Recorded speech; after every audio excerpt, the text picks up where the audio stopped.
So கிறிஸ்தவத்துடைய வெற்றி என்ன தெரியுமா? men will be men. மனுஷன் தான் எப்பவுமே, அவன் சாமியாகவே முடியாது. கிறிஸ்தவர்கள் சத்தியங்களில் ஒன்று, மனிதனை வணங்காதே, அவனை தெய்வமாக்காதே.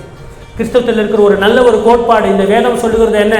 மனுஷனை என்னவா பாரு, நீ மனுஷனா பாரு, அவனை என்ன பண்ணாத, தெய்வமாக்காத. ஆனால் அங்கே கிடையாது அது மாதிரி.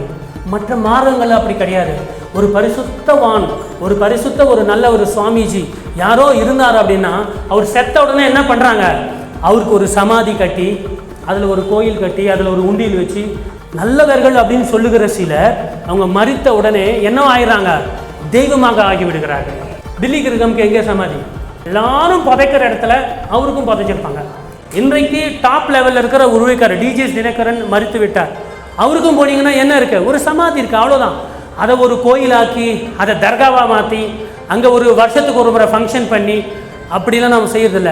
இதுக்கெல்லாம் காரணம் என்ன அப்படின்னா, நம்முடைய தேவன் நமக்கு பண்ண பிராண பிரதிஷ்டா. அந்த பிரதிஷ்டா நம்முடைய வேதம் என்ன சொல்லுது? மனிதன் எப்பவுமே என்ன ஆகிறது இல்லை, தெய்வமாவது இல்லை. அந்த மார்க்கத்தில் தான் மனிதன் என்பவன் தெய்வன் ஆகலாம்.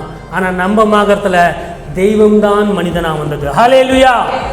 ஸோ ஆகையினால எவ்வளோ பெரிய ஊழியக்காரரானாலும் சரி, நாம் காலில் விழுவதில்லை.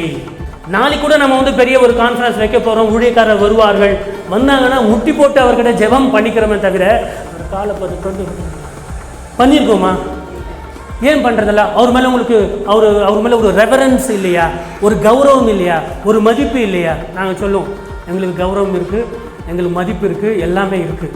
இருந்தாலும் நாங்கள் காலத்தொட்டு கும்புறதுக்கு தகுதி என் இயேசுக்கு தான், எந்த மனிதர்களும் கிடையாது. இந்த நம்பிக்கை கிறிஸ்தவர்களுக்கு இருந்தீங்கன்னா உங்களை யாரும் ஏமாற்ற முடியாது.